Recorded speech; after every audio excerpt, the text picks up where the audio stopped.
Thank you, everyone that's here. We're just gonna wait a couple minutes while we allow people to continue joining.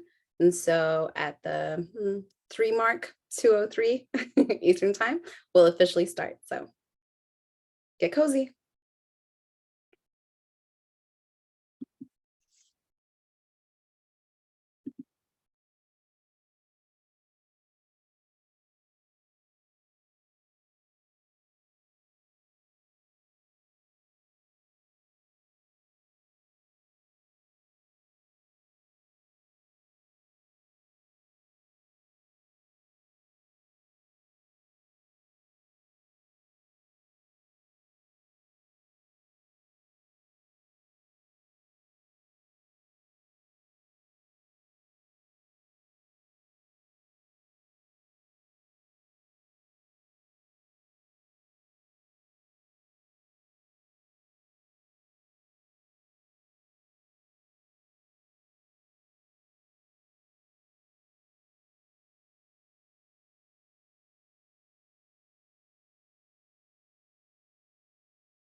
I know a quiet room can feel a little awkward, but we're just allowing more people to join in. So let's give them about 2 more minutes. Seems at the moment people are just trickling in, slowly coming.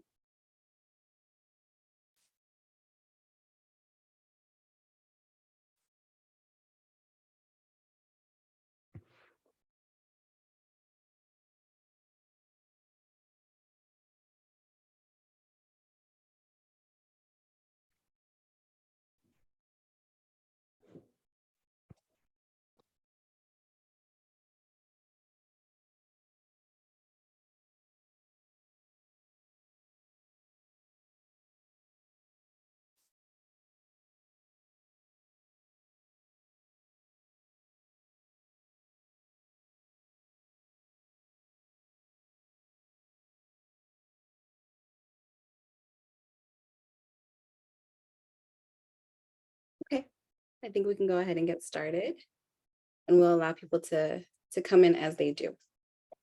Okay.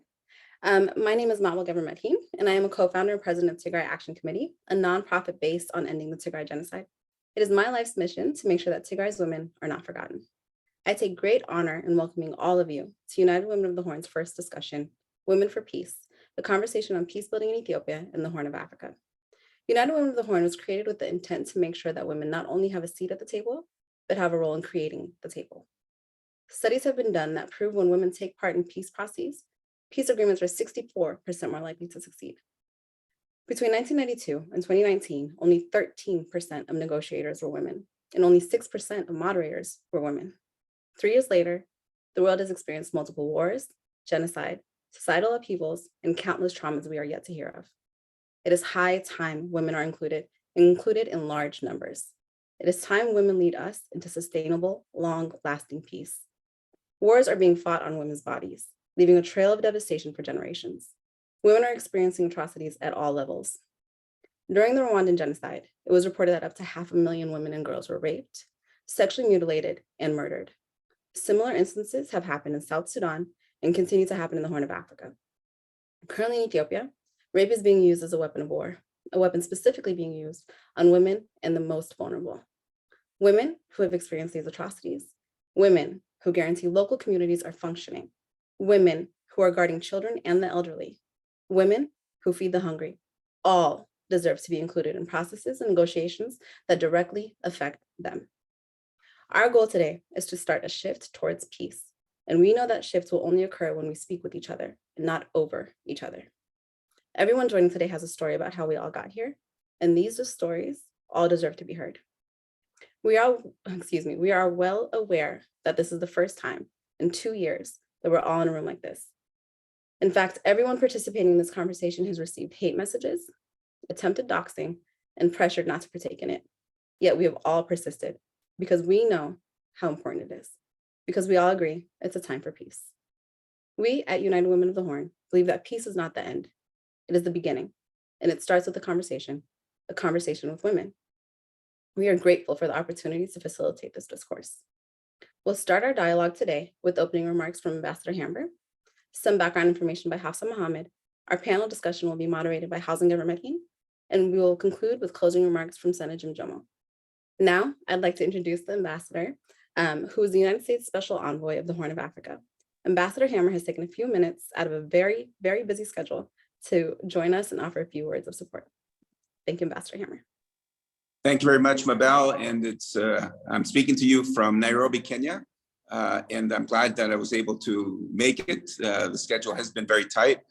But again, as those of you who are online who have met me have heard before, I'm very keen as we, the United States, work to advance peace in Ethiopia to hear from a wide variety of perspectives.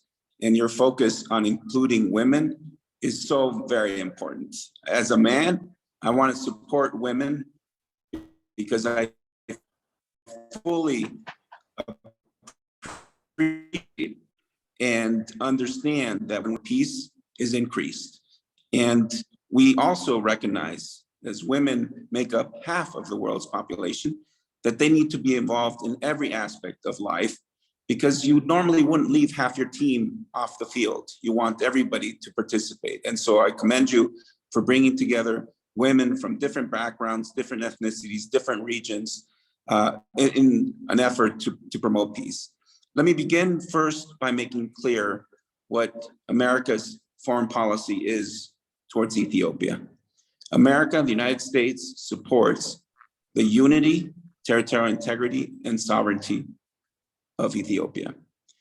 As President Biden said when he addressed the African Union summit in February of 2021, the United States is keen to be a partner to the continent, to the African Union, to support African solutions to African problems.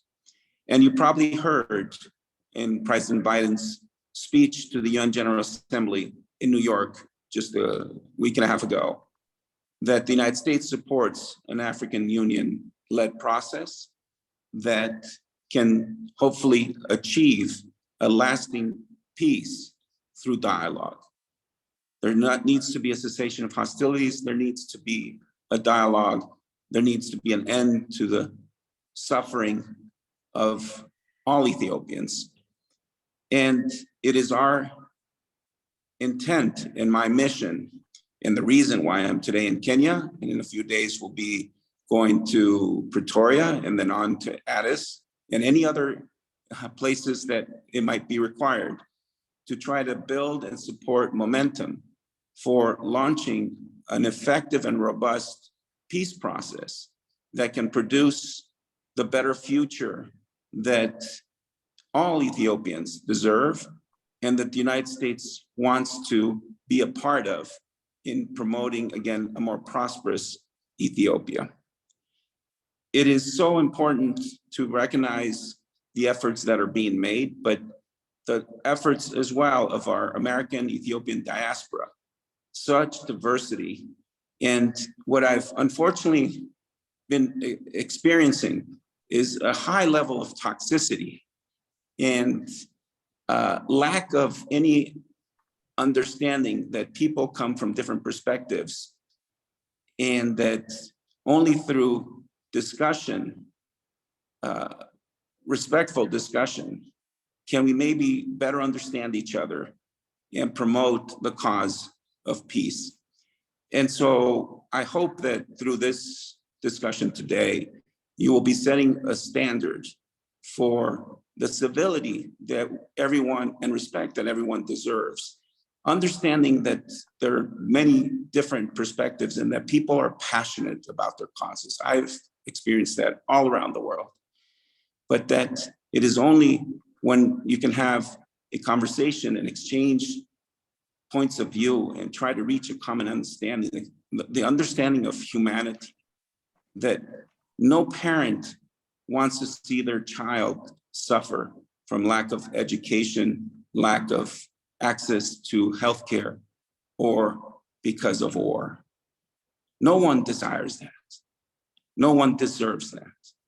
And therefore, we need to find ways to encourage leaders who are in positions to make those courageous decisions that can bring an end to the war, bring an end to the conflict, bring an end to the violence and suffering and horrific human rights violations that are taking place.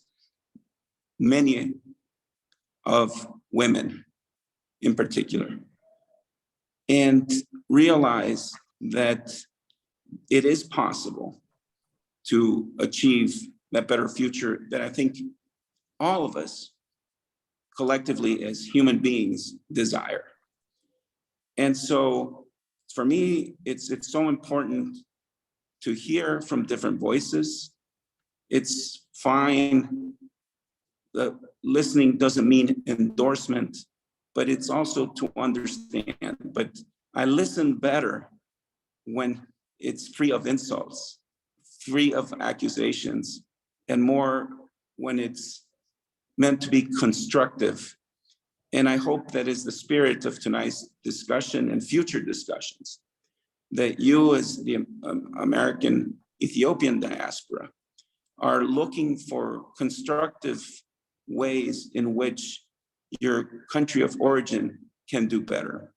It is part of the American experience through our democracy. We have problems, we have issues. You need to recognize them and then work to address them. Violence is never the solution, and there are no military solutions to the current conflict in northern Ethiopia. But there is so much suffering, and that violence needs to stop.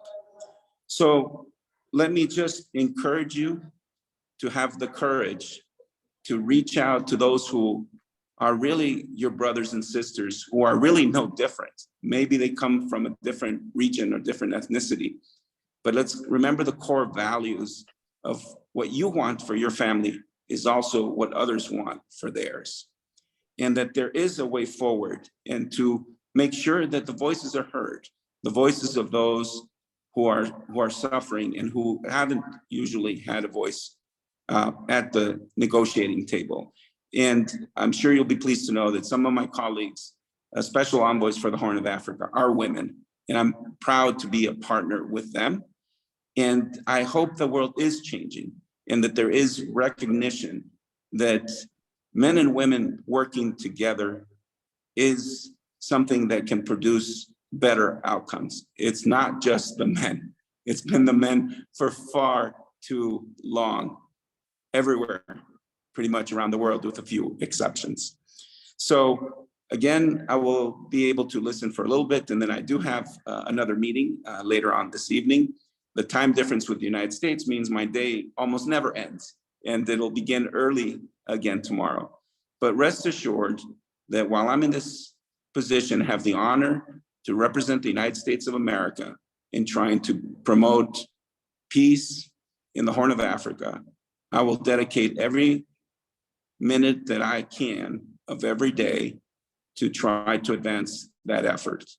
And you can rest assured that this comes from President Biden, from Secretary Blinken, from the entire Biden administration, that we are committed to trying to ensure that Ethiopia is a country that all Ethiopians can be proud of, and that lives in peace and is focused on achieving prosperity for its people. So again, thank you very much for inviting me this evening. And I look forward to future conversations with your organization, but also many others. And again, it's important, I think, for all of us to have big ears and not just big mouths, or to use Twitter just to go after people, but to try to use those expressions in a spirit of trying to do better. So thank you again very much for this opportunity.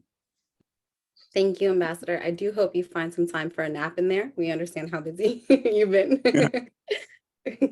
And now I'd like to introduce my sister, Hafsa Mohammed, who'll be giving us some background information on the Horn of Africa. Thank you, Mabel. Hello, everyone. My name is Hafsa Omar Mohammed. I'm a Somali American diaspora member who spent over 4 years working in the Horn of Africa, specifically in Ethiopia on issues or initiatives of women empowerment.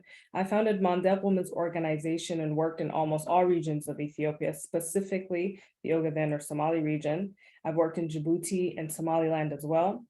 Seeing spring 2018, intercommunity violence, unrest, and protests resulted in a significant political transition in Ethiopia. During 2018's changeover, women's voices for peace and reconciliation were excluded. People in Ethiopia and the Greater Horn of Africa imagined unique reforms in Addis Ababa, inclusive governance and a strengthened economy. No one foreseen the Tigray genocide, massacres in Somali region, Oromia, Amara, Afar, Gambela, reoccurring border conflicts, mass rape and displacements, humanitarian blockade, famine, interethnic or interfaith violence and hate. And certainly no one of us, predicted the federal government of Ethiopia inviting Eritrean Defense Forces to massacre its own people. But all in all, in all heartbreaking realities, whether in Ethiopia or Sudan, Somalia or Eritrea, it is always women, children, the differently abled, elderly, and marginalized persons devastatingly impacted.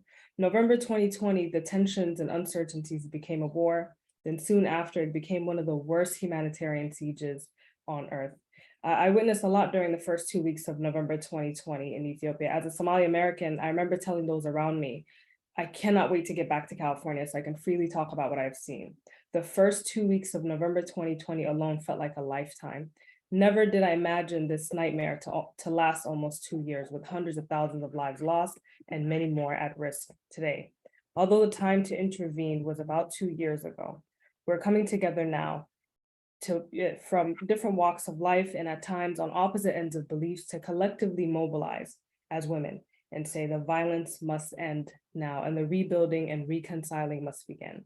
Peace efforts led by women of different backgrounds can no longer be ignored. Today's discussion will emphasize the imperative and urgent need for comprehensive pro-peace women voices in improving or empowering our communities, both in the Horn of Africa and diaspora. This discussion hopefully will also support upcoming peace talks and dialogues so that women are included, even prioritized. Achieving unimpeded humanitarian access for all victims of conflict, drought, and other humanitarian disasters, pressuring all stakeholders and leaders to achieve a negotiated end to all high and low intensity conflicts raging across Ethiopia, and essentially creating a conducive and inclusive environment for national dialogue. That is what is needed today. In the Somali language, we have a saying, "Nabad la'an wa nolol la'an," which means without peace, there is no life. And hopefully everyone today will get a chance to highlight what peace means to them and their community. So thank you to our esteemed panelists, the U.S. Special Envoy for the Horn of Africa, Ambassador Mike Hammer, and now over to our moderator, Hausen Gabrimadin. Thank you, Hafsa. And hello to our panelists and audience tuning in from across the world. My name is Hausen Gabrimadin. I'm co-founder of Tigray Action Committee, a nonprofit dedicated to helping end the Tigray genocide. I'm honored to be moderating today's panel with such esteemed guests. Today, we are joined by Sadala Lema, founder of Adi Standard, Hadig Yacob, Wailaita activist, Dr. Ababa Fakade, human rights activist and neuropsychologist, Ababa Teferi, Kemont Advocacy Group, Dr. Sela Moyoka, teacher and researcher, and Maliti Brahana Meskel, journalist and human rights activist. Unfortunately, due to a few personal emergencies, Meron Estafanos and Anissa Haji Mumun will no longer be able to join us today. Welcome to all of our panelists, and thank you so much for being here. Although I cannot be neutral to the suffering occurring at home, during today's panel, I will be an impartial moderator. With that being said, here are the ground rules for today's event. We will have a 60-minute panel, and with 6 panelists, we will be on a tight schedule. We will have about 2 to 3 minutes per panelist per question, and each panelist will be asked 2 to 4 questions. The panelists have been asked to be courteous and respectful during this panel. On that note, let's get started. Okay, panelists, for my first question, and this question will be asked to all the panelists. All of you represent different communities, but what brings us together today is this unique call for peace. What is the most significant issue impacting your community, and what do you believe our audience needs to know to better understand it?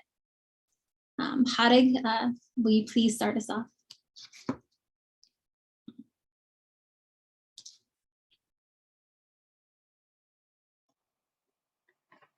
Okay. Thank you for the introduction. My name is Harek Yacob. I'm from Walaita. First of all, I would thank the organizer, a creative thinking and bringing all of us together to share our idea about peace. As East African women, we have common causes and we share the same or similar suffering, and source of our problems are the same regardless of our background. Therefore, I believe our destiny is the same too. We have lots of more reasons to come together and voice to voiceless and support the various aspects of struggle for freedom and peace.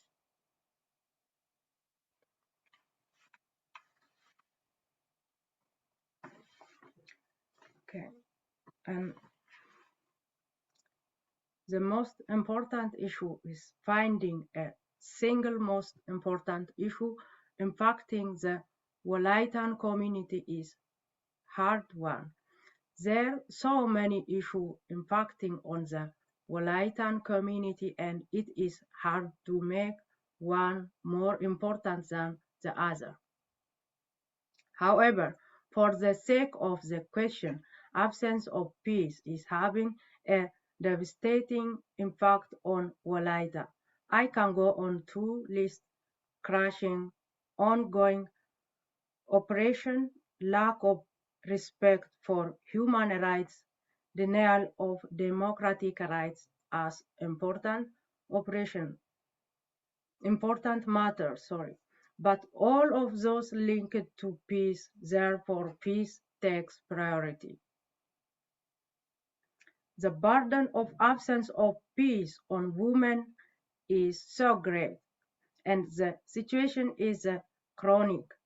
It is forcing many of questions whether we are Ethiopians due to historical and current oppressive system of the Ethiopian regime that has significantly treated Walaita for over a country. There is no a single industry or employment means, therefore joining the military. The military is the only available employment option for young men and women of Walaita. Abiy Ahmed once accidentally divulged, if you need fighters, you need to have poor people. My people, Walaita people, is the poorest people in Ethiopia. It's very sad. Mhm. And yeah, Thank you. Thank you, Harek.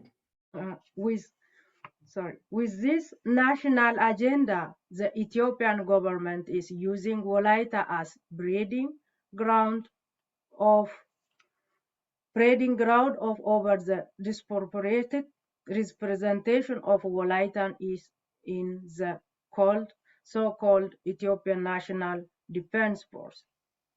The other point I would like to make is the historical aspects of what have been happened in Walaita due to the defeat of invading army of Ethiopian several times in hands of Walaitan army in the late 19th century. Successive governments of Ethiopia have ongoing grudge and avenging Walaitans has been unspoken hidden agenda regime in Fimfine. Denial of any economic development is part of this hidden agenda, keeping Walaitans at bay. For all the above and many more reasons and mentioned here, peace is the most important matter for Walaitans in order to decide their future. Harik, I'm sorry, I have to go on to the other panelists, but we'll hear more about your perspective. Thank you so much. Okay. Dr. Ababa, how would you answer this question? Dr. Ababa, I apologize, you are on mute.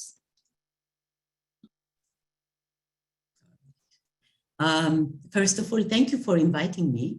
This is really new to me to have these kind of young women gathered.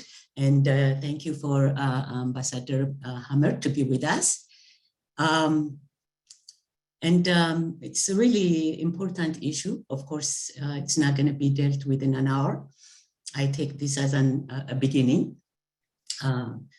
There are a few things that I heard from Harik that made me think more of what we need to do in terms of history, in terms of narratives that were established for the last 30 years by TPLF, probably a little earlier than that.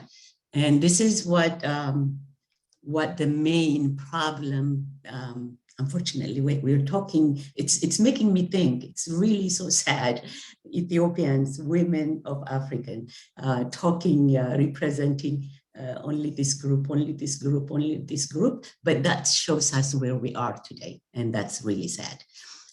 You can't feel, I cannot feel for Amara people if I don't feel for Walaita women, if I don't feel for any, but that is taken away. For the last 30 years, we have become less than human. And that is what the establishment, the TPLF established the ethnic-based constitution. And that's the main problem. That is actually the Amara people right now being killed, displaced, ethnically cleansed from all over Ethiopia, especially from Walaga and so on. The reason is from that wrong, false narrative that people were told that these are the enemy and these are the enemy of Ethiopia and they need to be eliminated. And that was not just an idea, that was a constitution.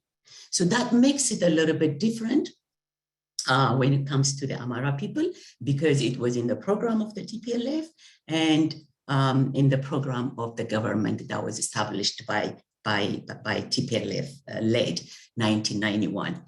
What I was so happy to hear also from Ambassador Hammer was very important to me. When you said that the US policy is maintaining the Ethiopian national integrity and the sovereignty of the country of Ethiopia. That is absolutely important. For believing that, for advocating that Ethiopia as a nation, historical ancient country, should survive and have a sovereign national, not ethno-nationalism, not just tribalism, but as a nation, for advocating for such thing is one of the crime for Amara people. Amara women, Amara babies are being slaughtered in Walaga. They have no any other crime. And they've considered based on, and I'm not blaming anybody, but it is a mindset and it's a thought process. And that thought process is also legalized by a system, a constitution that breaks up the national integrity. So what is the most important, essential, urgent thing for Amara people? The slaughter to stop. To stop. Yesterday, the other day, 200, 300, every day, we hear that. And I am a humanitarian or human rights activist. Mm-hmm. This is way beyond than beyond being from this region or that region. Yeah. So I want to make sure it is the issue of the Amara people. I do not represent any political organization. The ambassador was asking, but I have been activist because the Amara people have no voice. A very highly orchestrated narrative has isolated and lies became truth. And based on that, they are being victims. So I speak for that. I speak on that behalf. They are targeted at the beginning, and the Constitution that separates. And this is what I was happy to hear from Ambassador Hammer when he said that. And once we say that, the government that was established in 1991 made that very mistake. EPLF, TPLF, and OLF. They actually Just a few more seconds, if you don't mind. okay, yes. So that is the existential threat and existential, the very existence as human being is being the major issue for Amara people. And the legal, and that is also with Abiy's regime and TPLF regime, they're the same constitution, the same rule of eliminating the Amaras. So I really, that would be the basis for peace. That would be the basis for resolving the problems. All other problems emanate from that foundation. And thank you for allowing me to. Of course, thank you. Sadale, same question. Thank you, Master Hammer. Sadale, same question. So what do you believe is the most significant issue impacting your community, and what do you believe our audience needs to know more about it?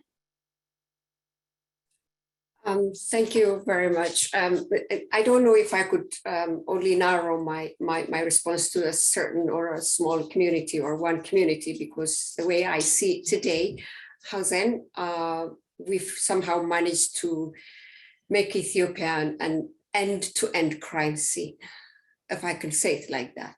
And the most vulnerable of all are women and children. I have said that 2 years ago when the war started, that this war was being fought on the bodies of women.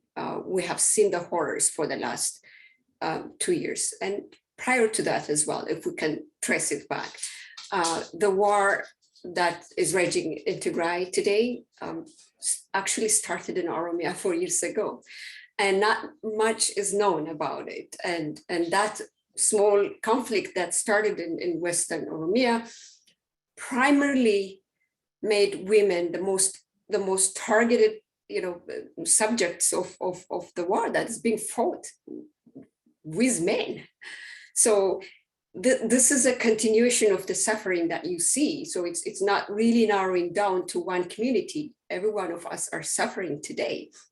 And the most urgent thing to do, and the thing that I am looking at in despair today, is the fact that with all the full force of intervention and engagement of the international community, and I'm saying this hoping that Ambassador Mike Hammer is sitting there, with such a full force engagement by the international community, that we are not able to secure one very basic thing, which is stop the shooting, cessation of hostilities between the warring actors in the country. And this is what is happening today behind the shadow of the war on Tigray. In Oromia, nobody is talking about it, but we've been looking at reports today that trying to verify that in Wolankomi, which is less than 100 kilometers, I think, from the capital Addis Ababa, a war is raging there. We have seen women who had to collect the bodies of their kids from the ditches where they're thrown by security forces, killed by security forces, taken from their mama's, embrace.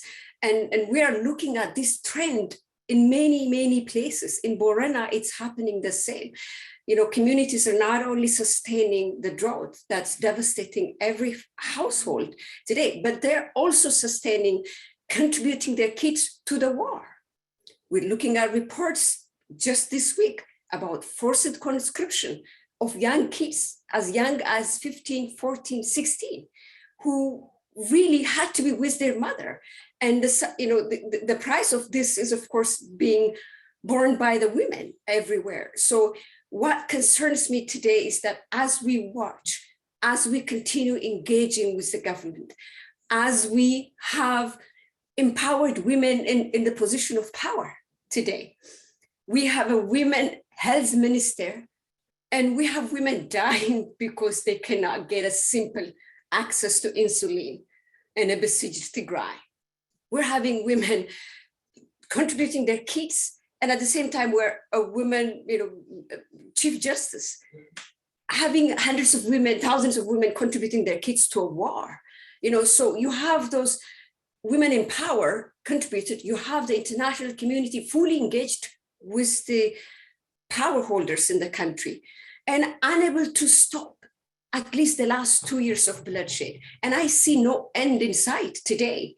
So what really keeps me awake is that this end-to-end crime scene Ethiopia is experiencing today, and that the prime targets, the prime subjects of that are women and children, of course. So we need to push at whatever cost possible. The rest will come. We need to push for cessation of hostilities. Not today. It needed to happen 2 years ago. It needed to happen 4 years ago when the war in Oromia started. But it's not too late again to push it. If it happens tomorrow, we need to silence the guns and reach out to the women that are forced to give birth and forced to give birth in the most unsafe places because they just cannot access healthcare facilities. And this by design. So this is the most pressing thing to me that I see happening in Ethiopia today. Thank you, Jose. Thank you, Sorale. Thank you.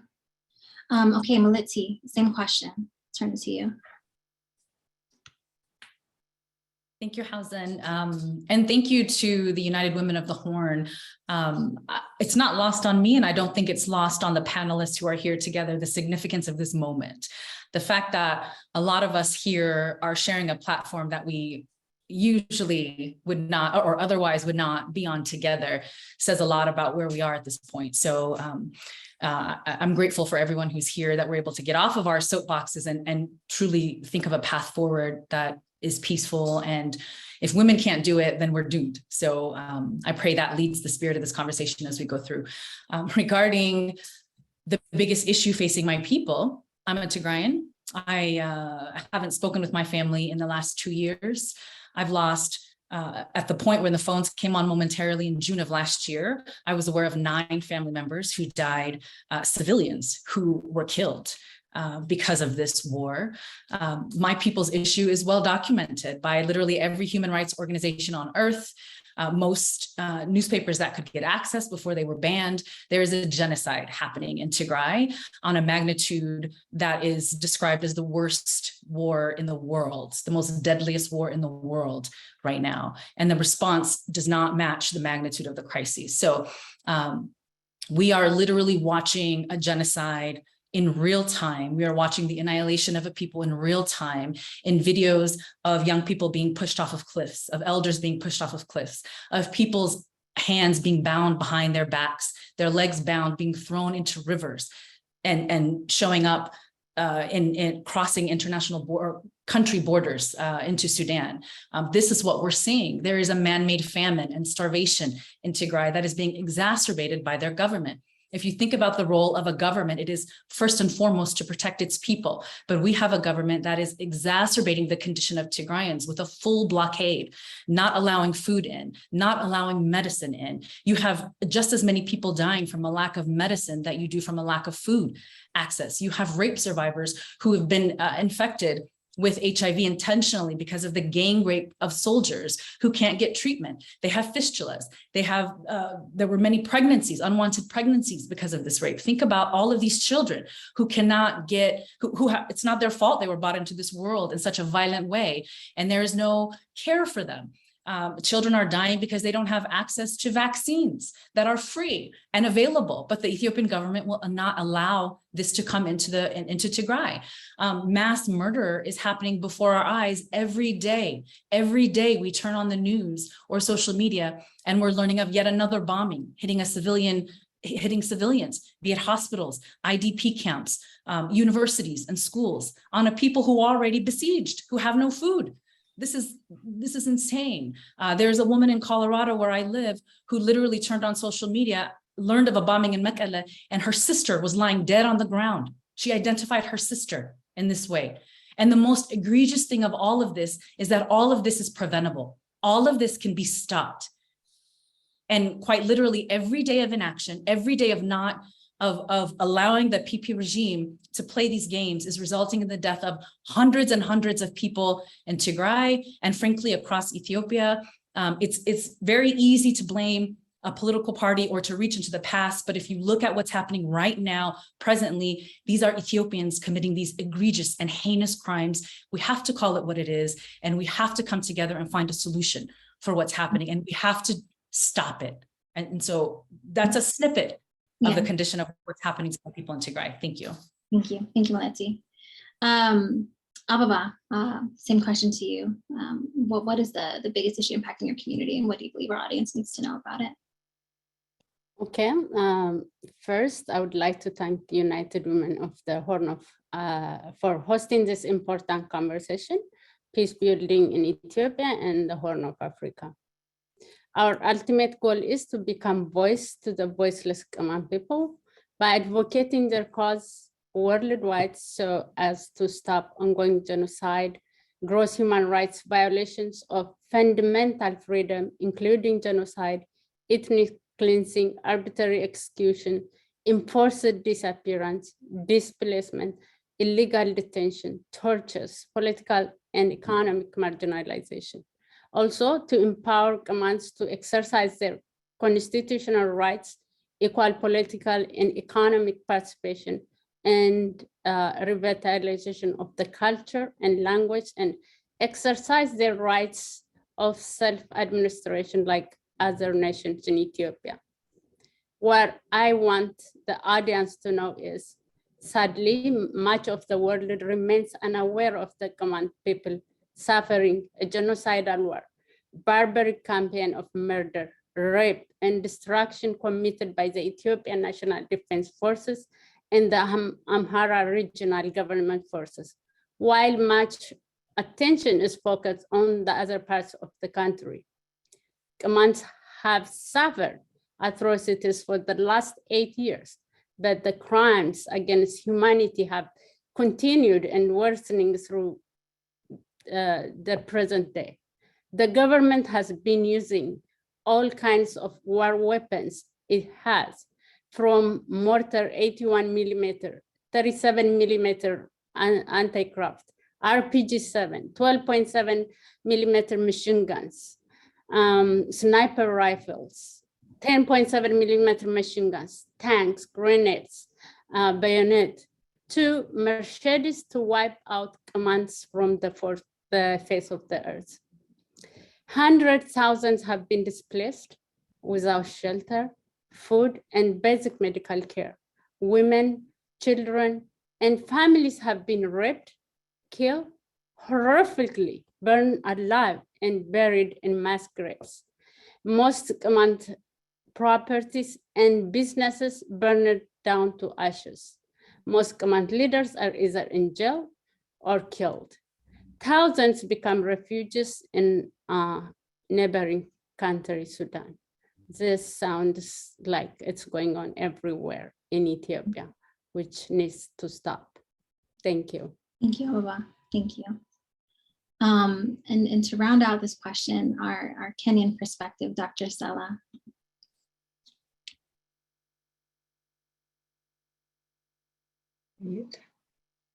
Hey, hello. Hello to everybody. So my name is Stella Muyoka. I am currently in Nairobi. I am Kenyan national, as you have heard. And I'm very excited to be part of the United Women of the Horn this evening. I'm very, very grateful that you are so gracious to invite me to be part of your panel. And I apologize that I came in a little late, but yeah. I'm just happy to be here. And I was just very happy to see, Ambassador Hama here, even though he left. Yeah, so I guess I wanted to just give you a little bit of a background about myself very briefly. I know we have little time. So I have taught gender studies in Kenya and Rwanda. Basically, I've been a gender studies lecturer for like about 5 years. But now I'm based in Nairobi and I'm just a gender consultant. I'm very, very passionate about issues to do with conflict, women in conflict, basically. And I think my passion grew very much when I was living in Rwanda. And I got to just, understand what happened in Rwanda with the genocide there, how many lives were lost, and how, the genocide in Rwanda has had a lifelong impact on Rwandans, but most especially on women. And I do research on children who were born during the 94 genocide as a consequence of rape. And I fully understand the effects of war on women and on children that are born during conflict. Even though I'm not Ethiopian, so I wanted to just discuss briefly in a few minutes the situation in Kenya and how maybe this could be I don't know if it could be a learning lesson or something. But as you may know, we just had recently a presidential election that just ended, and I was here throughout the whole time. And it was very tense. It was really, really tense. This was not being transmitted on radio or TV. You could not see this. And everybody around the world just thought that, everything was just pretty cool and smooth and all that. But that wasn't really what happened. It was, we had two sides and everybody wanted their candidate to win. And after the election results were announced and one of the contenders went to court, it created so much tension. There are many times when I just wanted to drive to the airport and get out of here. I was so scared, I was frightened, and yet I had to stay. And what I came to learn during that period is that, because we've had previous incidences during elections where people have been killed. So this time around, a lot of Kenyans were really totally tense. They did not want to go that way. They were just like, most of them preferred to just let go than to have to go down that path, because they knew that, when people start fighting, it's destructive, it's destroying lives, it's destroying property. And to be frank with you, I believe that people have PTSD here from what happened in 2007, because there was some type of conflict there back then. I don't know, some of you might know about it. And so there are people who are still traumatized from what happened in 2007, and they just didn't want a repeat of any of that happening this time around. And I feel like if we could maybe just try and draw some little bit of a lesson here, is my point that I'm trying to make is just to say that, conflicts of any kind, armed conflict or any type of fights between people can be very severe on human life physically, but also in terms of your mental health and well-being. It can have a very long-term effect on individuals. And what is happening in Ethiopia, to be frank with you, it's just shocking that this has been going on for almost 3 years now. Yeah. And you just hear a very loud silence around this issue. And I don't understand it myself. I cannot understand why this entire continent has just been so silent. I mean, we get reports every day that there's been a bomb dropped somewhere, women and children have been killed, and people just carry on like nothing is going on. So I don't understand it, but I hope that we can engage further during this discussion and try and pull out what might be causing this profound silence and how we can make enough noise to get the attention of everyone around the world so that we can stop this war. Yes. Thank you. Yes. Thank you, Dr. Sella. And that's exactly what we're hoping to do today with this conversation. Hopefully it'll spark some of the change that you have recommended seeing. Okay, panelists, so thank you for those opening remarks. It took quite a bit of time, and so I'll have to kind of remanage some of the questions that we're asking, but I think that everyone's comments were very, very important, and so I thank you for sharing those. So as Dr. Sella mentioned, there has been a lot of conversation about, or sometimes lack of conversation, some silence, as you had alluded to, but there has been some change in the noise. For 2 years, the public has been hearing sporadic news about peace talks, national dialogue, ending wars, but as you mentioned, Dr. Sella, nothing seems to have changed. If anything, the situation is worsening for vulnerable communities throughout Ethiopia. This question is going to go to Meliti and Dr. Ababa specifically. And that is, what role do you believe the international leaders like the EU and US play in current peace building efforts? And what do you believe the international community is getting wrong or right? In addition, for our attendees, we're seeing some of your Q&A come in. We're going to limit the Q&A to the ones that we have written, but I do believe that a lot of the questions that are coming through the Q&A will be addressed. With that being said, I will start with Malitzi on this one. So what do you believe the role of international leaders like the EU and US play? And what do you believe they're getting wrong or right?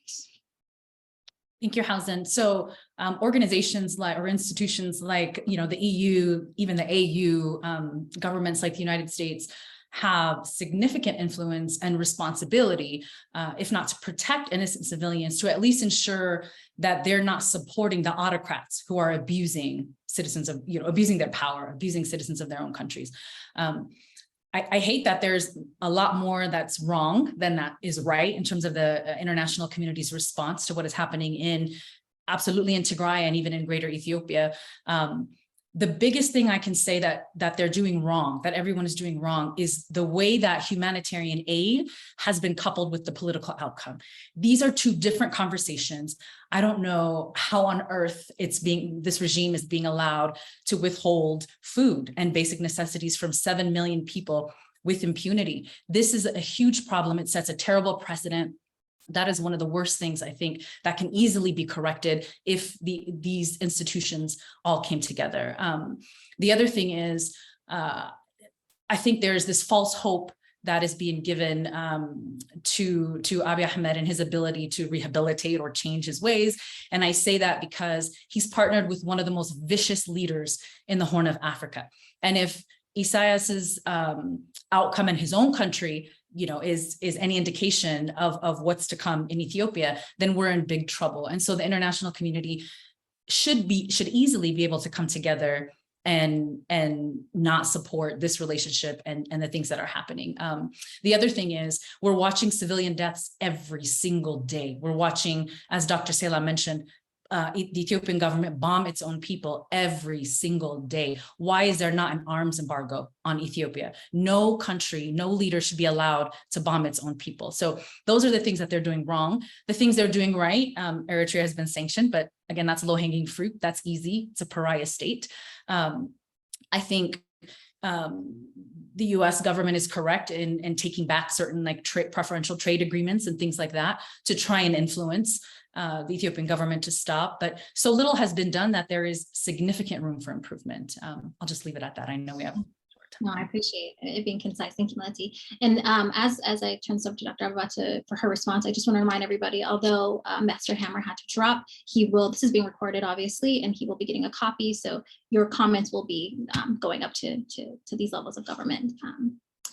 Dr. Ababa, your thoughts on this question? You are on mute.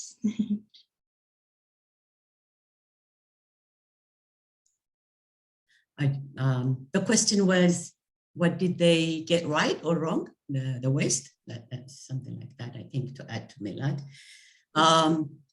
That's why I mentioned earlier what Ambassador Hammer has said.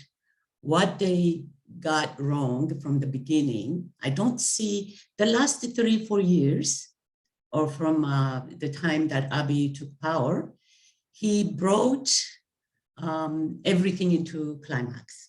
So it just but the root of the problem has been there, as I said, from the beginning. And I'm hoping they don't make the same mistake that they have done in 1991. And this is what we are harvesting now from what we saw in 1991. The West was the sponsor and the designer. They work hard to bring Isaias and Meles into power. But that was the beginning of ethnic or politics, ethnocentric politics. That is what we are looking at now. Everything that we're talking about, whether it's the last 2 years in Tigray or 30 years, 40 years in the rest of Ethiopia, that's what we are harvesting. And it is very important, two things. One, because they were they were part of the problem in a way. They sponsored, they funded, they sustained. these forces, this problematic government, the entire EPRDF and up to now, including what they do for Abiy, that is a major mistake because they are anti the integrity, anti the people. That's why they can bomb their own people, because they do not believe Ethiopia as a nation of one people. So it has to be disintegrated. This is so important that we talk about it and we look into it, our responsibility. I mean, we, especially women, we Ethiopians and Africans at large, we need to look at the West on a different mindset. They are, for the mistakes they do, as a global community, we can hold them responsible. We can demand, we can make them do right, but not as someone who is their subject, that every time something goes wrong, we go and ask them and beg them, and that's a different matter. So we Ethiopians need to take Ethiopian issue to be our own issue. We've got to stop making Ethiopia for those powers to play their power game for the international forces. So it's really important. One, they need to realize that we do know more than what we appear to be. We know the discrepancies of a lot of the things that they do. So from what he said, if the root of the cause is funding, ethnocentric, exclusive, this is how can we be inclusive in exclusive paradigm? The governmental paradigm, the structure even that we are sitting in now is exclusive. And then we want to be included. So we need to look at the foundation of the problem. We need to understand that. So what we can ask or what they get right or wrong depends on our behavior, on where we stand as people, as Ethiopian, as our own agency, as our own maker and shaker, but we can't play both. So they did get wrong at the beginning, promoting the false narrative that I have been saying, the false narrative of Ethiopian historical nature, and still sustain that. The other thing is the most amazing. I'm really, just half a second. It's really sad, again, that we talk about, it's Adala mentioned that, we talk about, and I think Milad and Harad, it's all over Ethiopia, but how small are we? What happened to our mind? What happened to us as humanity, as human? Because the thing is, it's not, when you lump yourself as Tigray women, as Walaita women, as something, you're actually denying your individual humanity. You as a person, you don't exist. That is a problem. When we lump people in some group, it's easy to attack. It is easy to destroy. What Dr. Sela mentioned, I have worked with Rwanda children. I know what the consequence of our situation is. The trauma is going to be compounded. It's going to be intergenerational. No one island, the Tigray, Walaita, Kamant, is going to be safe, or Addis Ababa, and the other will be destroyed. It's not going to happen. We are together in this. Today, Amaras are the victim in being victimized, have no power. Even, they don't even mention, people talk about the North War. There is war, like Sadala said earlier, but we don't, yes. So we need, my thing is, the West will respond based on how we present ourselves, not as a beggar, not as incompetent people to solve their problem. So I want us to look, this is a good beginning, but there is incredible false theory, false narrative that is leading us. So the change has to be in our mindset. There is a big gap there. So hopefully you guys will look into that. Thank you. Thank you. Yes, so Dr. Ababa, you mentioned some of the political, the history there. I want to dig into that a little bit deeper, and this will be for Sadale and for Ababa. This gets into kind of the Ethiopian constitution. What constructs of multinational federalism in Ethiopia's constitution, Article 39, contributed to the protection and political empowerment of women or marginalized communities? And if you believe these concepts have been counterproductive, from your perspective, what alternatives are there? Ababa, do you want to kick us off on that one?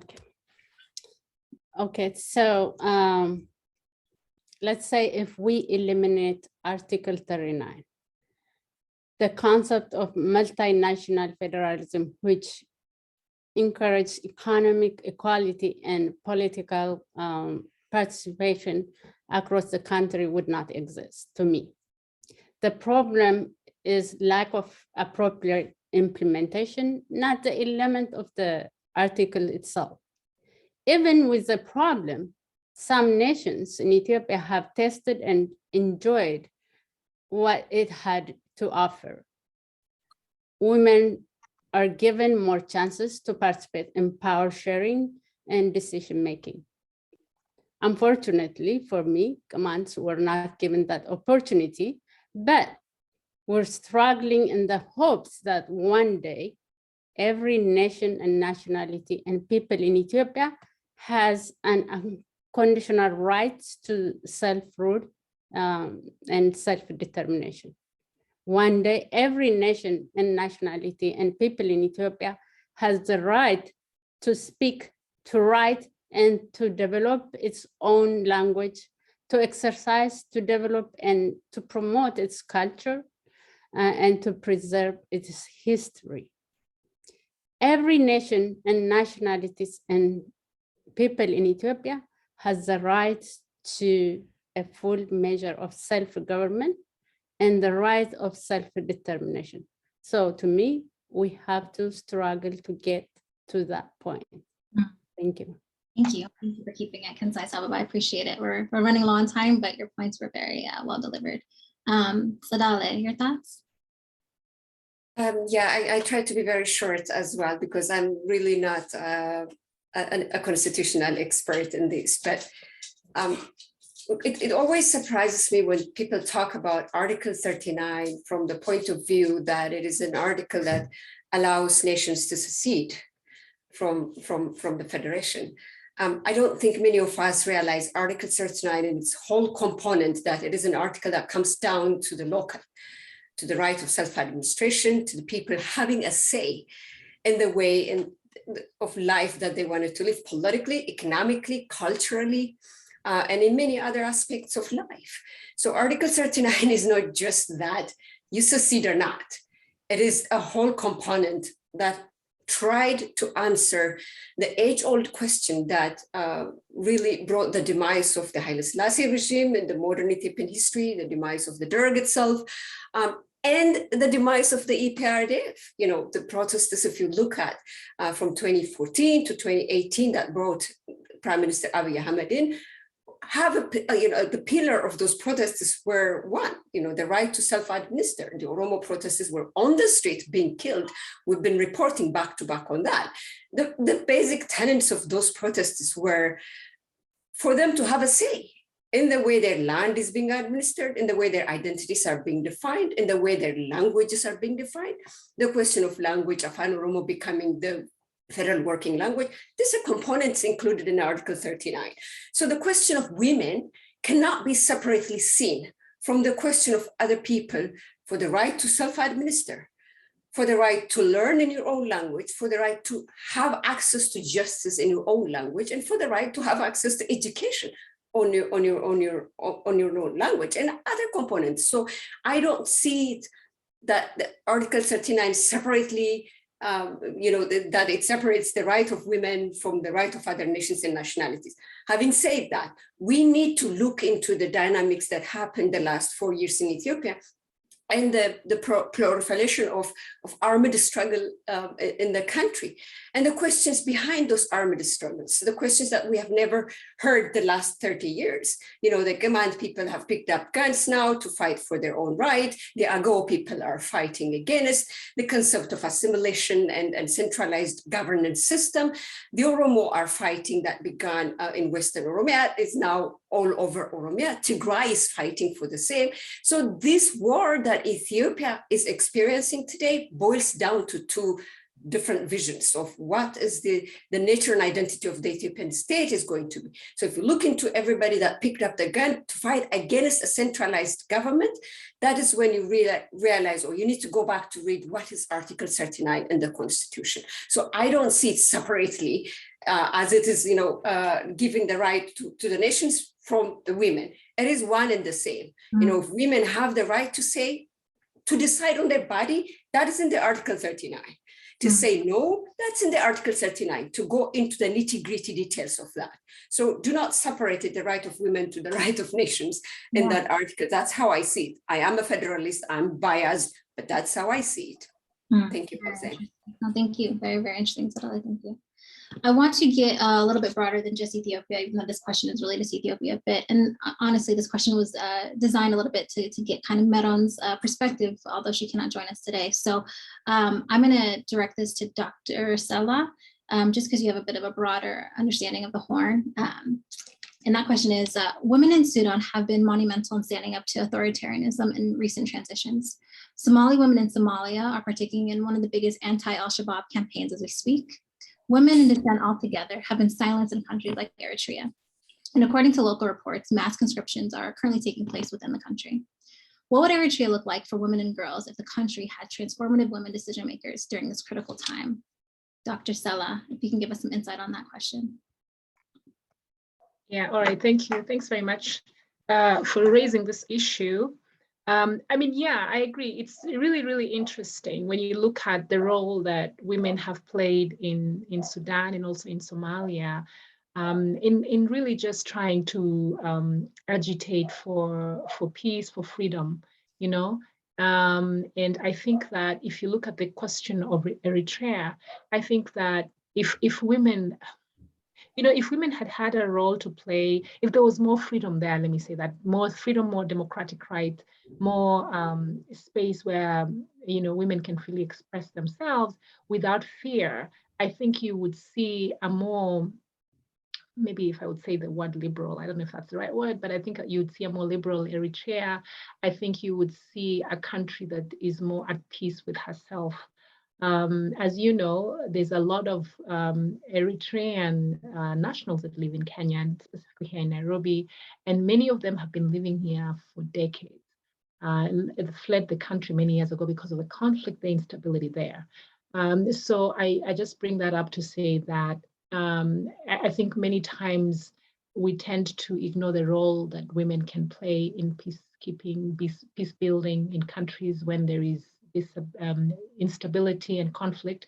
And I think that that's one of the unfortunate scenarios that have played up in a country like Eritrea, is that women haven't really had that platform to be able to engage in ways that can bring about peace in the country. I think that there are Eritrean women who have tried to do this, but they're not necessarily doing this within Eritrea. I think that they might be in the diaspora. But locally, I think it's been very difficult for them to be able to agitate, to be able to move this conversation forward where they can try and agitate for peace in the country. And it's very unfortunate that a lot of these women are being put in a place where their sons are being forcefully conscripted to go and fight this conflict in Tigray, and where their sons are just maybe not coming back home. It's heartbreaking, because you just kind of wonder what happens to these women after that. We hear a lot about the war, but I've come to realize, I mean the war in Tigray and elsewhere in Africa, but I've come to realize that there's so much about war that we don't even look at that relates to women specifically.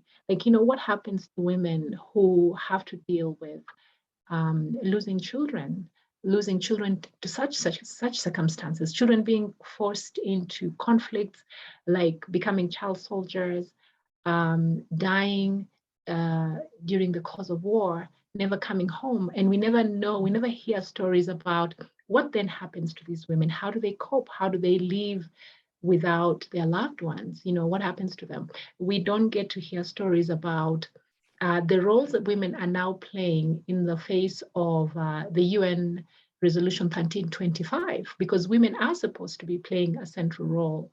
Actually, if I may just digress a little bit, aside from this group specifically that we're meeting right now, I don't know how many of you know of other panels where women have been engaging so much on Tigray, because on the question of Tigray, because I have been involved in only one, and this was exactly a year ago in November that I did this. So I feel like while we have instruments in place that acknowledge the role that women can play in peace building, it just seems to me that we really are not at the table. And I don't know what it is that we can do so that we can be heard, and where maybe we can play a more significant role. I mean, I wish Ambassador Hammer had been here to hear this, because even in terms of just listening in on the decisions that have been made about the mediators, the people that are going to be trying to mediate the situation, the current situation in Tigray, I stand to be corrected, but I have not heard of any mention of a female being a part of this conversation. It just seems to me like men are leading the way, and I'm not quite sure why it is that we are not having representation. I think it's critical. Thank you. Agreed. And just so you know, that Ambassador Hammer's staffers are still on the call, and they'll be sending takeaways from this message to him. But I think you're absolutely right, Dr. Sela. I think our hope at United Women of the Horn is that through conversations like this, we can actually influence these peace negotiations and try to pressure some of these men to understand the important role that women play in this process. So thank you for those important points. I want to squeeze in potentially, I know Senat's getting mad at me about time, but I'd like to squeeze in potentially 2 more questions and then turn it over for final remarks from each of our panelists. So if we can keep these, brief responses, I think that'd be great. I'll start with this one. And this one will go to, let's say, Tsadale and Maliti on this one. Actually, let me go to Tsadale. Yeah, Tsadale and Maliti on this one. Often, the pro-Ethiopian government diaspora-based groups use anti-Western imperialism rhetoric, stating that the West is dividing Ethiopia by ethnic lines and engaging with diverse voices. What are your thoughts on that narrative? And do you believe it's important for the international community to engage with all or certain groups, and why or why not? So Maliti, I'll start with you on that one. Thank you, Hausen. I'm going to answer that question, but I just feel like I have to give clarity on a couple things that were already said. The first thing is there's the good thing about situations like this, where we can all talk to each other, is we can correct narratives that are not true. One of those is that the U.S. helped Meles and the TPLF come into power. Everyone knows that was a 17-year struggle that the U.S. actually did not support, and in fact gave labels to the TPLF during that war. So I think it's important that we're accurate in our conversation so we can get to a place of peace and truth and reconciliation. The other thing is, I keep hearing people refer to us as Tigray. We are Tigray and Tigrayans. Tigray is an actual tribe of people in Eritrea. So please, as fellow Ethiopians, let's call each other the correct names. This is important.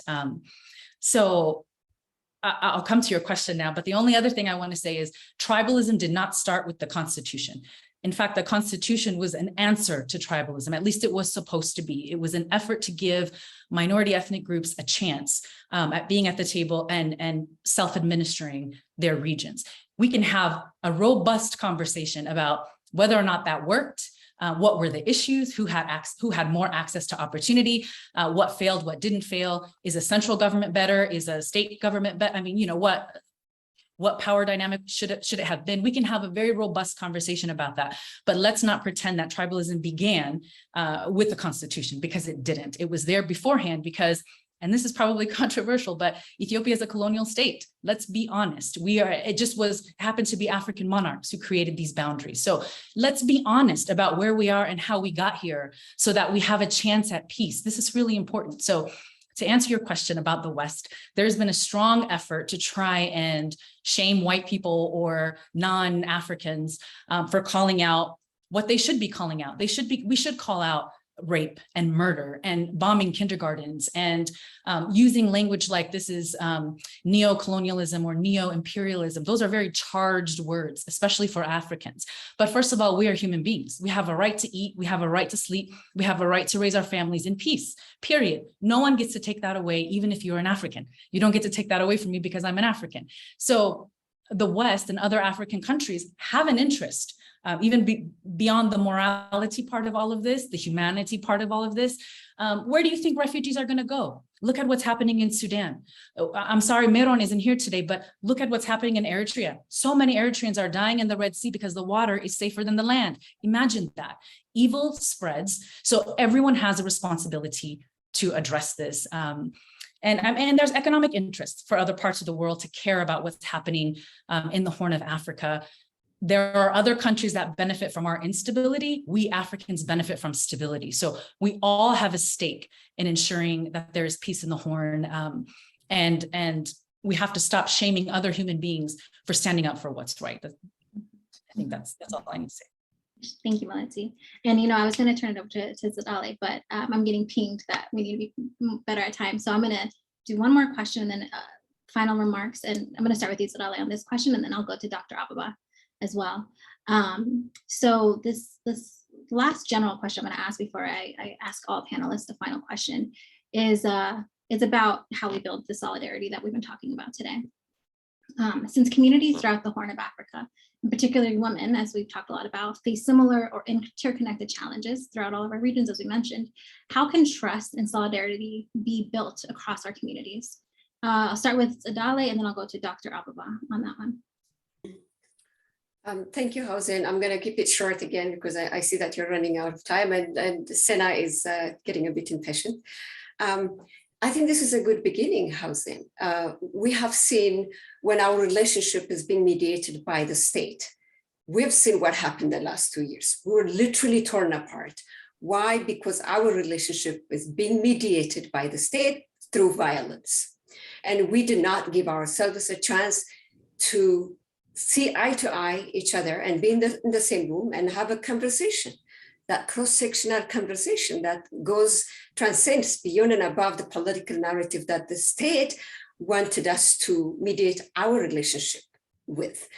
So if you see how communities are torn apart, how each of the threads that are connecting us are literally torn apart in the last few years, this needs to serve as a wake-up call. Nothing can be above and beyond than the conversation that could happen. But what we did instead is, we fell prey of that, and we actually added into it the polarization and all this, added into that effort of the state in eliminating the middle. So we're now on the opposite side, the extreme opposite side of the narrative. And it's exactly what the state apparatus wants us to be. And this is what we became.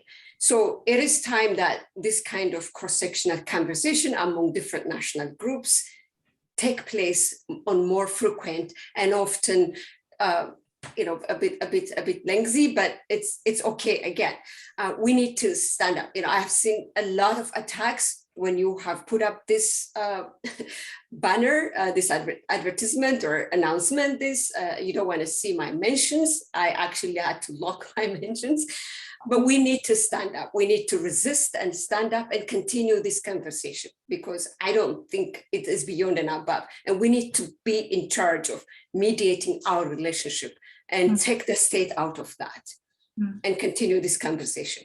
Thank you, Jose. Thank you, and agreed. Dr. Ababa, your thoughts on that question?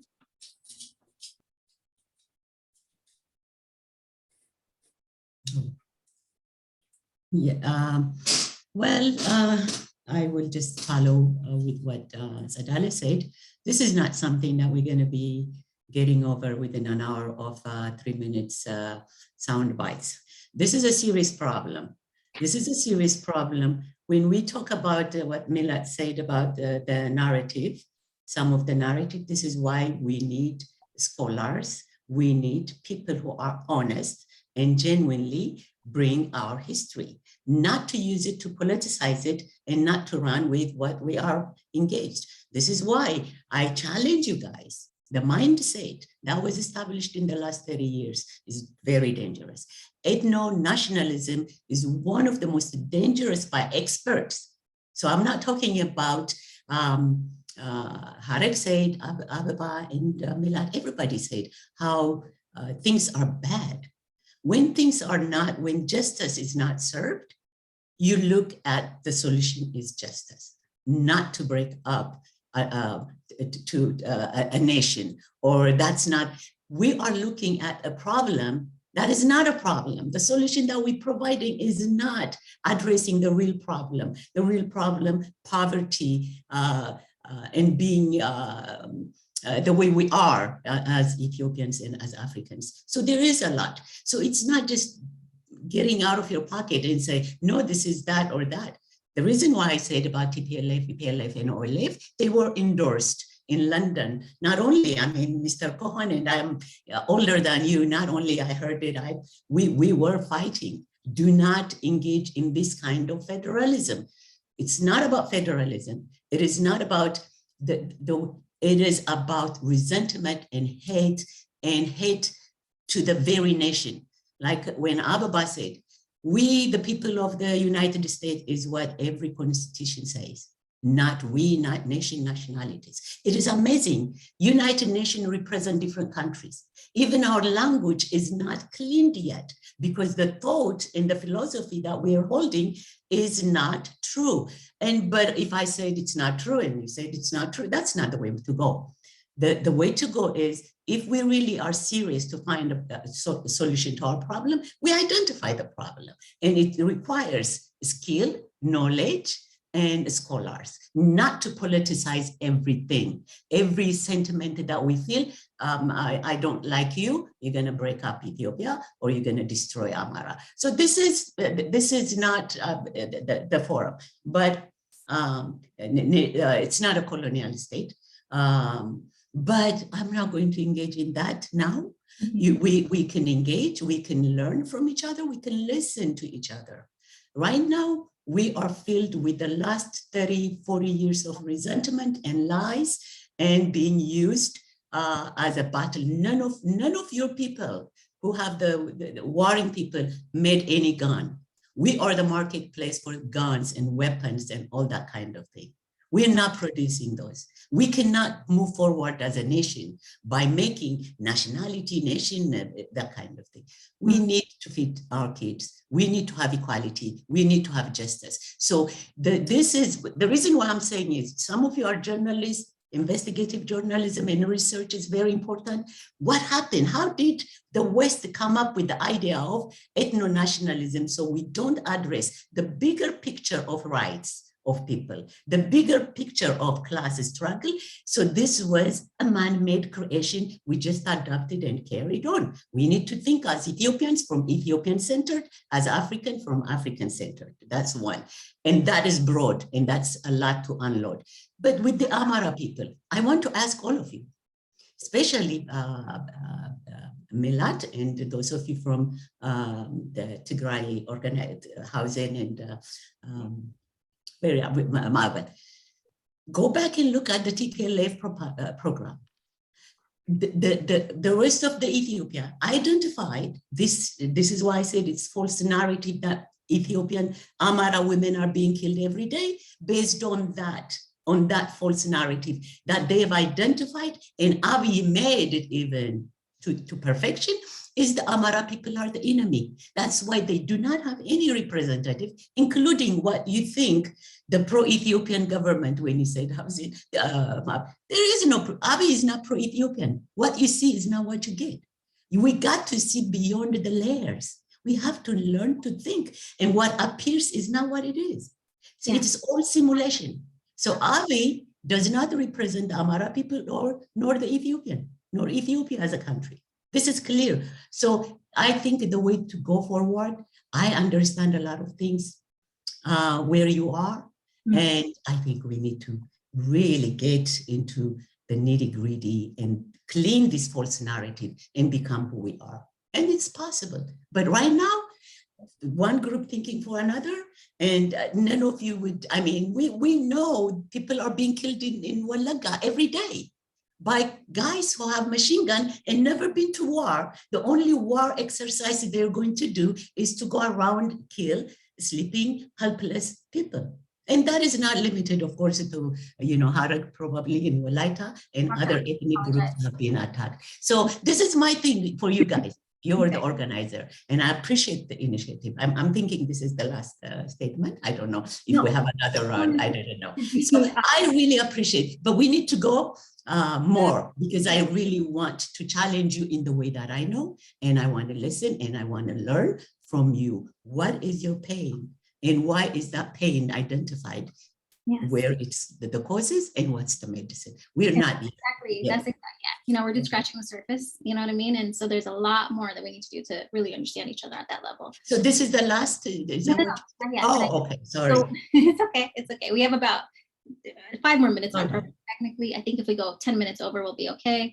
So I want to reserve a few minutes for my sister Senna at the end, but I want to give everybody, I know we haven't heard, enough from everybody. And again, this is just one of many, many conversations to come through United Women of the Horn. But I would love to just give everybody 1 minute. If you could just make your comments to 1 minute, just any final closing thoughts. If you could give us some ideas for the future, for peace, for women leading peace, anything like that would be wonderful. I will start with Ababa on this one. Thank you. Thank you. Okay, so how can we stop the genocide, civil war, I call it civil war, to end in Ethiopia? These are my suggestions, a few of my suggestions. It is in the entire world's collective security interest to the world community to stop the Ethiopian government from committing, continuing genocide against the people, against own people. The civil war needs to stop immediately without any precondition. Release all political prisoners and start national dialogue among all, I said all concerned Ethiopians. US Special Envoy Ambassador Mike Hammer for the Horn of Africa, I thank you for your effort to bring peace in Ethiopia and the Horn of Africa. And I encourage him to please visit not only Tigray, but also other parts of the country where war broke, like Kamanta, Benchangul, Gumuz, Oromia, Agaw, Somalia, and on.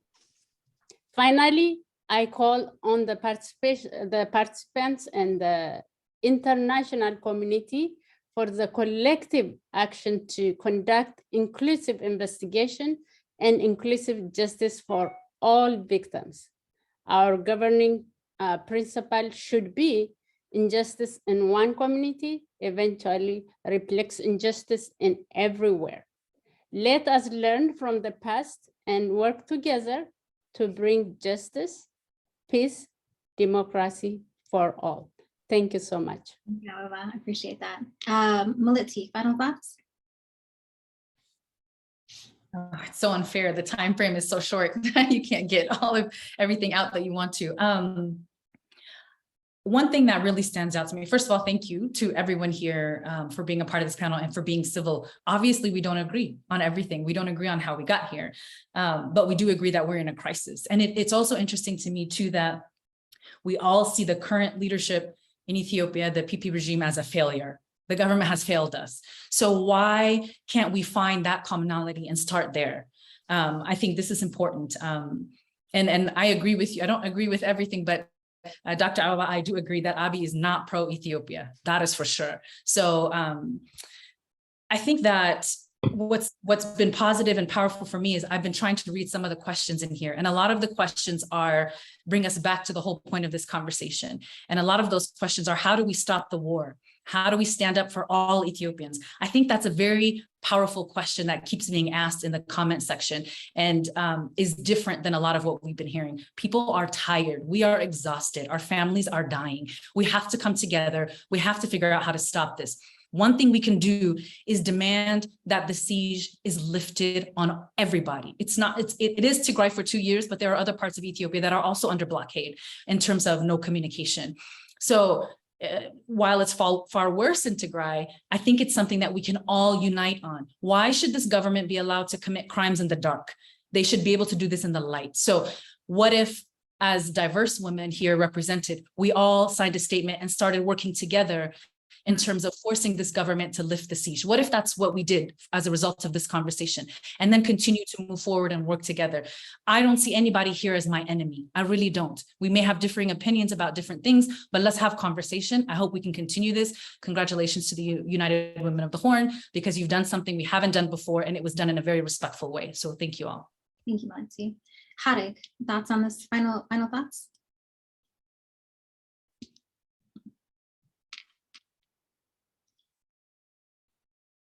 Harig, you are on mute.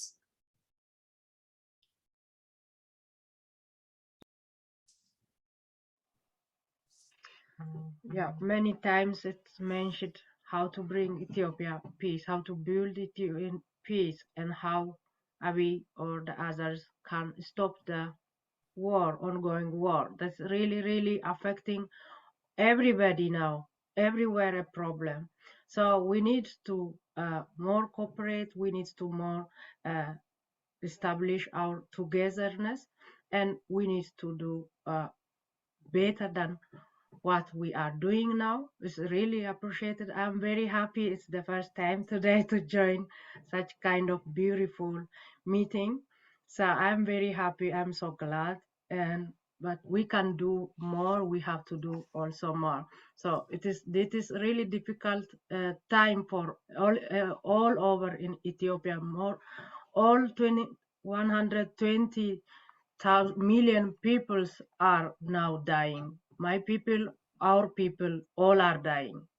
So the lives are suffering for nothing, for no reason.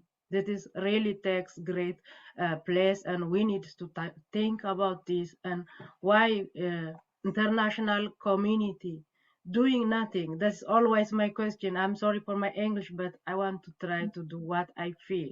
So why we can see now in Ukraine there is also war, but a lot of things have there done.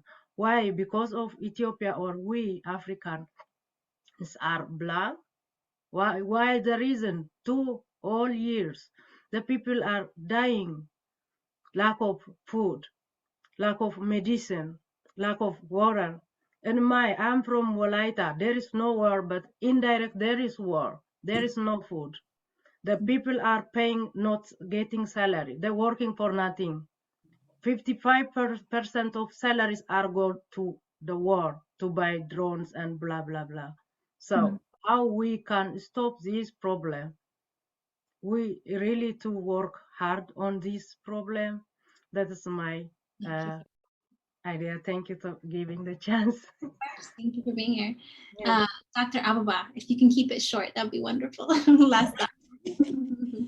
All right, yeah. What would be the message? I just agree with what everybody has said and what Harig said. From my people to our people, the statement, and I'm very happy where we got in that. But what needs to be done is really, really a long-lasting solution, which is getting rid of the problem. Abiy's government is a problem. It needs to be removed. And that system has to be removed. We need to start speaking truth and not political. I'm not a politician, so I don't speak political correctness and all that. When we talk about transition, this is what was expected the last 4 years. From whatever the TPLF was doing, we got change. The change is going to be to the better. But what he did was a typical dictators or narcissistic type of leaders who would say, I alone can do it. I alone can transition. I alone can do this. That's what went on. He is now going to bring. This system needs a different transitional government, a different system. My sister from Kenya, you know what they've done in, ethnic politics never worked. So for Africans to take us back to that kind of thing is very important. So that's one thing. Abiy has committed treason. Every day when, I'm not talking as this, all that kind of, not only for the siege in Tigray, I think the siege in Ethiopia. He is a simulator. He is not really pro-Ethiopia or people think he's pro-Amara, and that's just a political narrative to disillusion people. So he's not. We should be able, as women, as Ethiopian, as powerful women who care for human rights, this government is not deserving us. This government needs to be changed. We are capable of changing. So that should be the root of the problem. Is when I said federalism, you said that, maybe I shouldn't continue, but he is a problem. The system is a problem, and only being women is not enough, by the way. We have Ministry of Salam, peace, a women, we have that. And for the last 4 years, war was waged on women, on kids and babies. So it's not about women, it's not about men, it is about thought. What is the ideology that is leading us? What story are we upholding to destroy our country and to destroy our life? So this, I really do appreciate. I am like Harag, I've never been in this kind of situation. This is all right. We can handle each other. If it is in your young people, you need to learn. There is more to learn. There is more to know about yourself. So that's my hope, that things will be corrected. The narrative need to be corrected. Amara people are being targeted, just like you asked Milad. They are targeted by law, stated in the constitution, okay? That Amaras are the oppressor, the colonialist, the imperialist. These are stated in many of the programs. That's why nation, nationality, and people came instead of being human. We will talk, no problem. And this is an assignment for you. What is Dr. Ababa saying? Go look into it. Go look into that. I'm not just making it up. When I said the two democratic young leaders were called by Clinton, Malles, and the Uganda guy. Okay, so I'm not just making up, but I am very much willing. If anyone is there to teach me and to learn from me, I'm willing. And I do appreciate all of you. And hopefully we'll continue. Thank you so much. Adale, final thoughts? Sorry, just to have a final thought after all these wonderful women spoke up. So I'm going to keep it short again. It's very good that you came together. Keep it up. I implore you to reach out to the women power holders in the Ethiopian state. Reach out, get a collective, be a collective voice. Because the topic that we're discussing here is how to address or speak about the suffering of the women. But of course you cannot separate the suffering of the women from other peoples in the country. But there are, I still believe that there are things that women power holders can do in Ethiopia today. As I mentioned earlier, we have a chief justice, we have a women president, for God's sake, we have a women health minister, we have so many empowered women in the cabinet of the current Ethiopian state. Reach out, implore them, ask if they could denounce the targeting of women. The mass rape, the weaponization of rape against women, be it in Tigray, in Oromia, in Afar, everywhere you go, end-to-end crime scene. Implore them, get a collective voice and reach out and see what's going to come up. Yes. So this is one thing that I can say, and keep up the good work and the network. And I'm very much happy about how civilized this conversation. I was traumatized, I must say, but I'm really, really happy that it went very well. And I thank everybody. Melita, you're excellent. I don't know what to say. And Hafsa, it's very good to see you finally. We knew each other, but we have never been in the same room. So everybody, Dr. Ababa, I'm so happy to meet you all. And Harag talked about a very important thing about salaried people being not paid. This is one of the issues that we're not paying attention to. Salaried people are going hungry today in Ethiopia. And so Harag brought up a very fantastic idea that we need to discuss more about it, because they have to contribute their salaries to a war. That is one point. The next is implore everybody to shout for cessation of hostilities. The rest could come. We need to scream cessation of hostilities, lifting the siege everywhere. This cannot be negotiated. It cannot be a point of political scoring, or a poker card in the political rooms of negotiations, be it with the Tigray government and federal government or anybody, any warring faction in the country. Scream for the lifting of the siege. We can't be really having this conversation knowing that people are dying as we speak. So collective voice to call for that, to end the suffering today. Should have happened 4 years ago or even before, but they were too late. Thank you, Jose. Thank you, Isabella. Okay, before I turn to Dr. McCoy, Dr. Stella, just a final reminder. Sana, you will close us out beautifully. I know it, so please stay if you're with us. And I have some final remarks, but before I turn it over to Sana, Dr. Stella, can you round out our panel for today? Thank you. All right, thank you, ladies. It's just been great having this conversation. And I feel like I just resonate with what all of you have been talking about. It's unbelievable. We've been doing this for almost 2 hours and it just feels like, oh my God, I wish we had more time, But I would like to say that we've got to continue to center ourselves in the peace efforts in Tigray. It looks like we are not gonna be just put at the table. We've got to find our way to the table and really just say, we need to be heard, because like each of you have expressed, women and children are really taking, the greatest hit in this conflict. And so we have to be centered. We have to center ourselves in these conversations. We can't have men discussing the war and we are on the sidelines, and yet the ones that are bearing the heaviest brunt of the conflict are women and children. So for me, even when I was coming into the conversation, the first thing that was concerning me is this, if I may borrow a term that was previously used by Raphael Lemkin during the times of the Nazi Germany and what was going on there. He talked about a conspiracy of silence.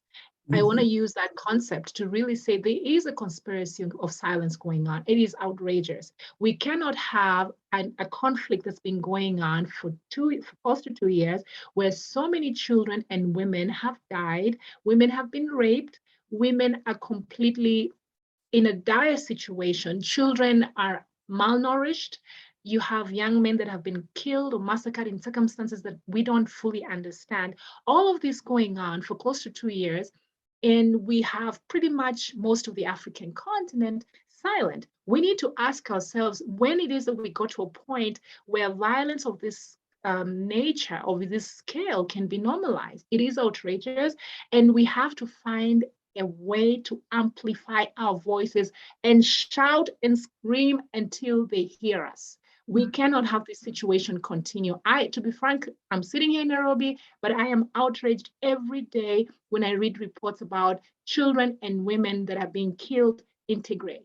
And there's a lot of Tigrayans who are trekking, finding their way to Nairobi. I've met people here who said they came from Tigray. And I'm like, how, what? Because it's a very long, very, very long journey from Tigray to Nairobi, and we haven't even had a discussion about how Tigrayan refugees are risking their lives making this journey to Kenya and to other neighboring countries because they are predisposed to being trafficked. That's another conversation we haven't even had. There's lots of issues that are going on with people that are trying to flee this conflict. And so it's actually international, if you will. It's affecting other parts of Africa, but most especially Eastern Africa. So we can no longer be silent. We can't be quiet anymore. We must make noise enough for them to hear us. And I hope we'll have a part 2 of this conversation, so that we can continue this conversation and possibly even engage the Americans, specifically Ambassador Hammer, or I don't know who else we can engage, because I feel that we need a much larger platform. Yes. where we can be heard. And I also want to say this just in closing.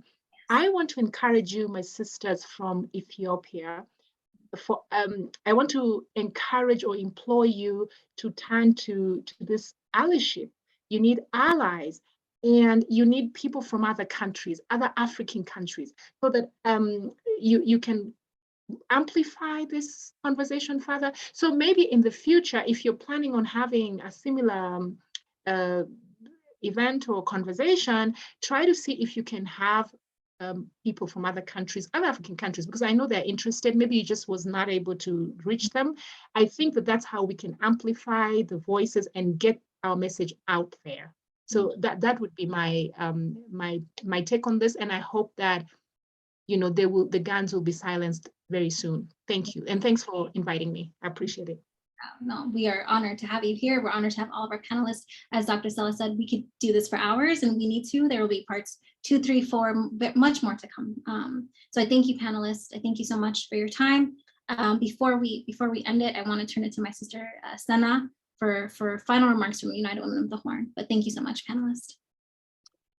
Thank you, Hausen, and thank you all the panelists. I'm in awe.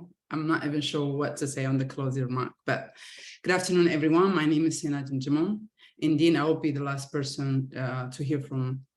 I do hope to leave you with something to chew on. Some of you might know me. I'm a human rights activist who have advocated against human rights violation by Ethiopian government, both in the past and current.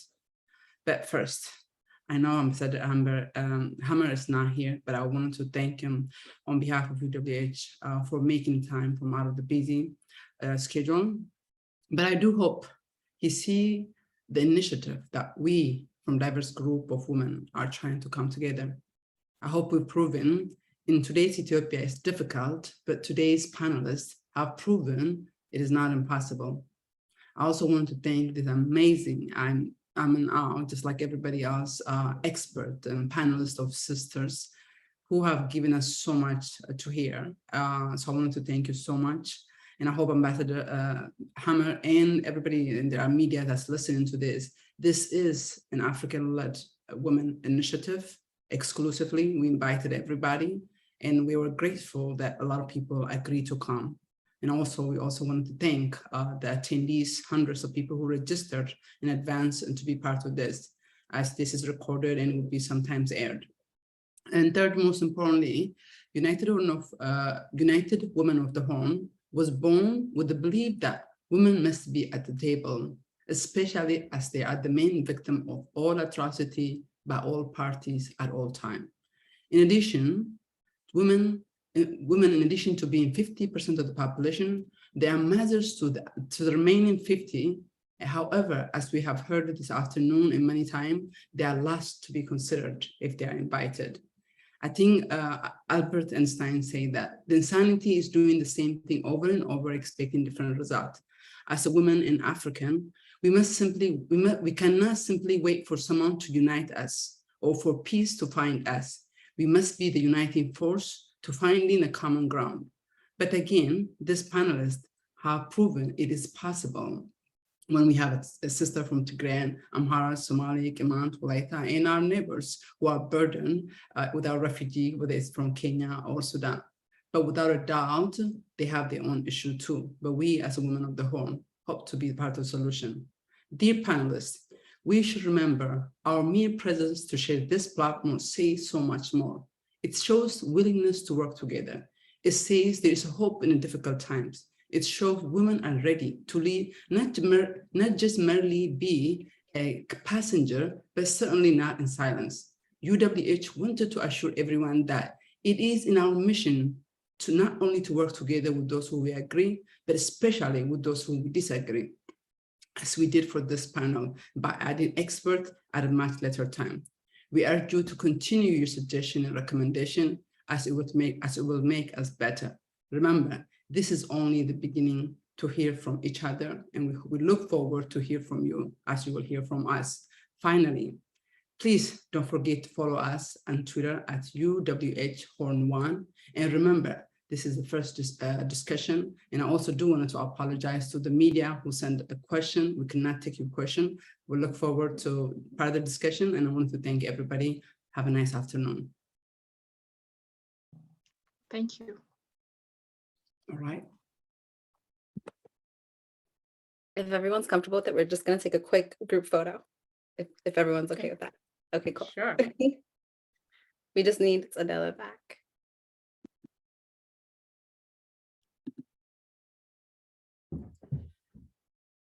Darn, did we miss her? Her name is there. We She can is. vote I that. don't know if I'm requesting that she Did come you- back. We can go ahead. We'll add a picture later. Oh, Oh, there she's she- here. Oh, there she Great. Okay, ready? 1, 2, 3. Cheese. Got it. Thank you, everyone. Thank you, panelists. Thank you so much. Thank you so much. Take care. Thanks a lot. Sure. Bye.